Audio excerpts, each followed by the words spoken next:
Ya, karena memang kalau bisa dikatakan kan memang Barat itu dengan ide-idenya maupun dengan kekuasaannya itu kan sedang menjadi pemimpin misalnya. Sehingga bisa dikatakan apapun yang ada di dunia ini harus sesuai dengan arahan mereka. Termasuk kaum muslim pun juga harus diarahkan, nggak boleh kemudian kaum muslim itu kok kemudian punya ide sendiri, punya sistem sendiri, punya kepemimpinan sendiri, itu nggak boleh tadi ya. Gimana itu? Ya namanya ideologi punya watak seperti itu. Jadi ingin mendominasi dunia, ingin menguasai dunia. Ya. Dan kekuasaan itu kan konteks ideologi itu kan pada sisi politik dan ekonomi. Maka segala hal yang berada di bawah kepentingan ini itu harus diselaraskan dengan kepentingan ini. Ya. Sehingga agama dalam pengertian Barat, religi dalam pengertian Barat itu kan ya tadi sesuatu yang harus berada di bawah kepemimpinan politik.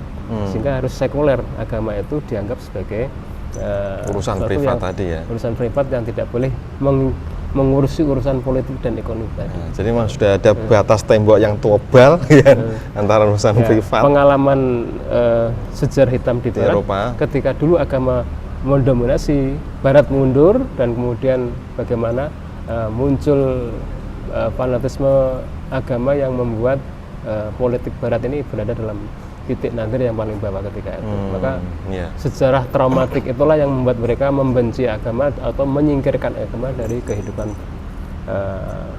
dunia ini. Bahkan diekspor kepada kaum muslimin. Nah, itu celakanya saja. Ini untuk kepentingan penjajahan, maka kaum muslimin lah yang mampu melawan mereka dengan Islam itu sendiri. Keyakinan iman Islam ini yang mampu melawan penjajahan kolonialis mereka. Islam sebagai way of life. Maka ini harus ditaklukkan, ya. Artinya agama Islam pun juga harus disamakan seperti agama mereka. Nasrani, ya. Padahal sehingga tidak sama. Muncullah deradikalisasi, munculnya ide-ide Islam moderat, ya. Itu adalah di situ. Karena agama ini melawan penjajahan. Yang mampu melawan penjajahan, semua agama harus ditundukkan dengan moderatisme atau deradikalisasi. Padahal Islam ini spiritnya adalah untuk perlawanan terhadap penindasan dan lain sebagainya. Nah, baik Ustaz. Kemudian yang berikutnya Ustaz, ini kalau kita lihat sebenarnya apa yang menjadi batas-batas toleransi beragama dalam Islam ya, misalnya terkait dengan beberapa hal lah yang ada di tengah-tengah kehidupan bermasyarakat, misalnya pernikahan beda agama atau salam antar agama atau kemurtatan, kayak gimana Ustaz? Nah inilah yang membedakan antara Islam dengan Barat, di mana Islam punya batas-batas yang kita sebut dengan syariat, ya syariat. Bukan sekedar hanya kita menolak kebatilan saja, tapi diatur secara rinci, ya karena ini bagian dari syariat Islam itu sendiri, ya. Misalnya adalah tentang pernikahan, ya antar agama. Ini bagian dari penjagaan akidah. Maka betul. Di dalam Islam dilarang, ya. Allah Subhanahu wa taala mengatakan lahunna hillul lahum wa lahum yahilluna lahun. Jadi wanita mukmin tidak halal bagi mereka laki-laki kafir atau sebaliknya. Ya, itu jelas prinsip yang harus kita pegang teguh, karena di antara hal yang sangat prinsip itu adalah menjaga agama ini sampai kepada anak cucu, ya betul. Keluarganya dijaga agamanya. Maka konsekuensi kan banyak. Ketika salah satu keluarga itu murtad, ya, atau murtad itu sendiri itu adalah sesuatu yang sangat dipegang teguh, dalam arti bahwa jangan sampai di antara kita ini murtad. Ini dianggap sebagai sebuah pelanggaran kriminal yang sangat berat, besar. Ya. Bisa menghilangkan hak waris dan sebagainya. Jadi nasab itu menjadi putus gara-gara murtad. Ya. Ini prinsip syariat yang harus dipegang teguh, ya. Karena kesesatan mereka, kekufuran mereka itu nggak bisa ditoleransi. Kemudian juga terkait dengan salam antar 5 agama yang dalam satu kesempatan ya. Itu berangkatnya jelas itu pluralisme. Nah, itu. Apalagi di situ menyebut-nyebut nama Tuhan mereka, yang Tuhan mereka itu sudah tidak sama. Jelas. Konsepnya tidak sama. Konsep ketuhannya sudah nggak sama, disamakan juga bisa mengacaukan, ya, agama. Karena itu ketika Rasulullah SAW itu berada dalam satu majelis ya, marra ala majlisin fihi ikhtilatun minal muslimin wal musyrikin, ketika di situ ada campur aduk antara muslim dengan kafir ya, kemudian wal musyrikin abadatul ausan ya, yang menyembah berhala, wal yahud wan nasara ya, ada Yahudi dan Nasrani, maka wasallama alaihim, Rasulullah salam dengan salam biasa ya, assalamualaikum warahmatullahi wabarakatuh, nggak perlu ada salam agama yang lain. Kalau salam khusus untuk mereka yang kafir memang ada itu, assalamualaikum ala manit taba'al huda ya. Jadi keselamatan bagi orang yang mengikuti petunjuk. Jadi itu. Jadi orang yang selamat yang mengikuti petunjuk. Petunjuk itu yang dimaksud adalah ya iman Islam. Ya. Jadi seperti itu. Ya. Kemudian juga mungkin itu ya kemurtatan tadi. Kemurtatan tadi dalam sebuah hadis jelas disebutkan man baddala dinahu faqtuluh. Barang siapa yang mengganti agamanya maka bunuhlah. Jadi ini sebuah kriminalitas tingkat tinggi sudah. Karena taruhannya nyawa saja. Karena ini adalah perkara hidup dan mati. Ya. Masalah keimanan tadi nggak boleh diusik sedikit pun. Ya. Bahkan di dalam Al-Quran sendiri disebutkan wa may yartadid minkum an dinhi fayamut wa huwa kafirun ya. Barang siapa yang murtad dari agamanya ya, kemudian mati dan dia dalam keadaan kafir, fa ulaka habitat a'maluhum.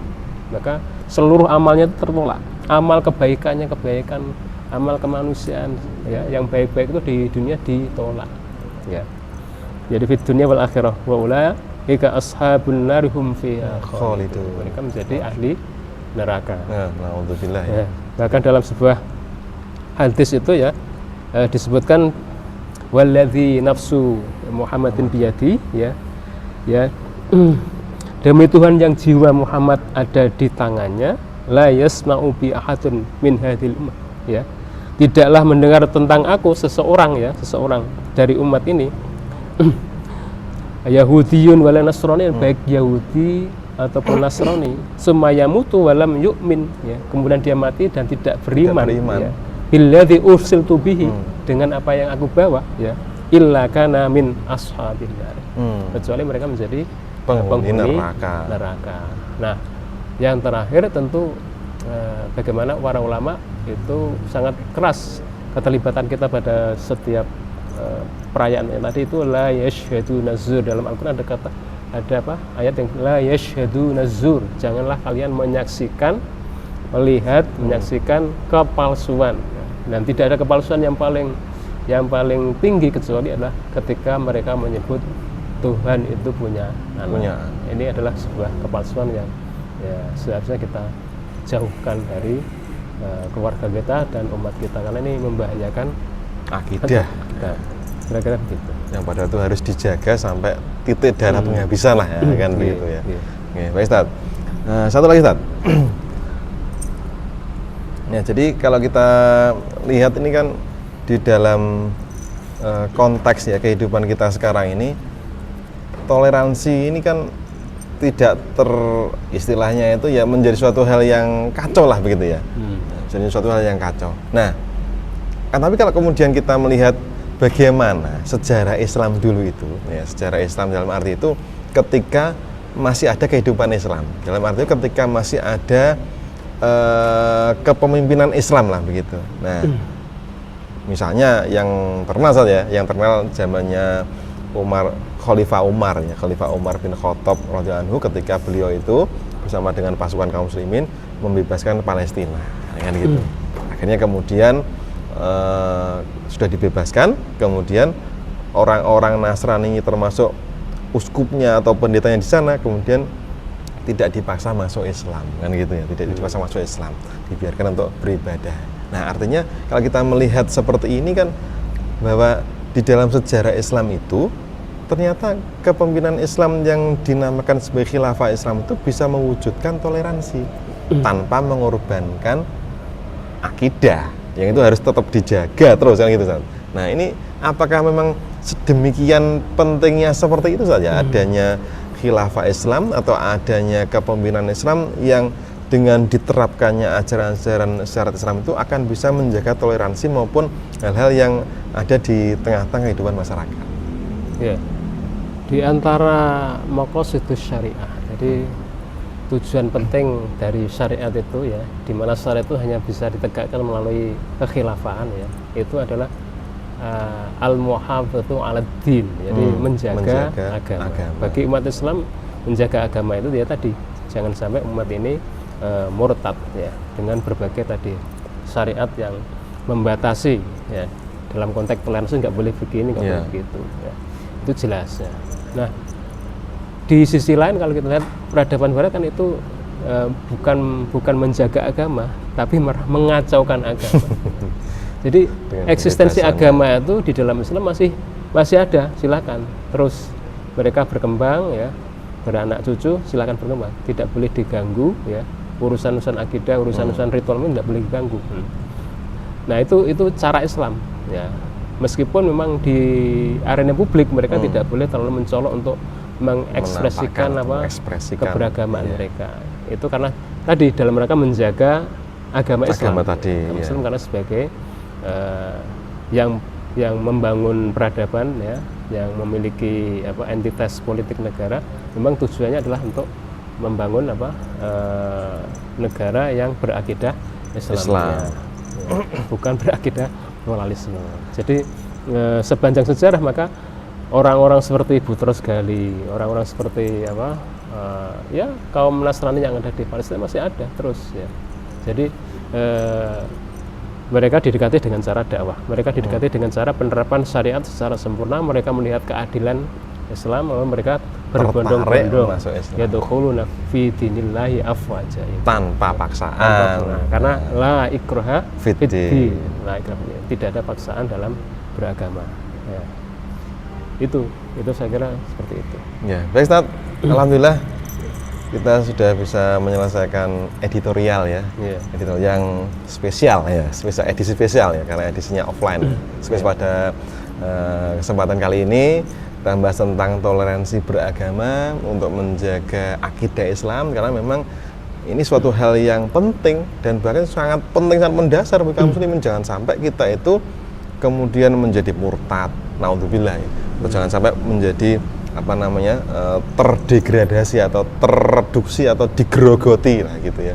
Akidah Islam kita agar tetap kuat sampai kita kembali kepada Allah. Nah, gitu. Alhamdulillah, sehingga semoga kaum muslimin bisa tetap terjaga akidahnya dan kemudian bisa menjalankan agama itu dengan sebaik-baiknya. Terima kasih Ustaz atas penjelasan yang sangat rinci pada kesempatan kali ini. Kita akhiri dengan doa penutup majelis. Subhanakallahumma wa bihamdika asyhadu an la ilaha illa anta astaghfiruka wa atubu ilaik. Kita jumpa lagi dalam editorial yang berikutnya. Terima kasih. Assalamualaikum warahmatullahi wabarakatuh. Waalaikumsalam warahmatullahi wabarakatuh.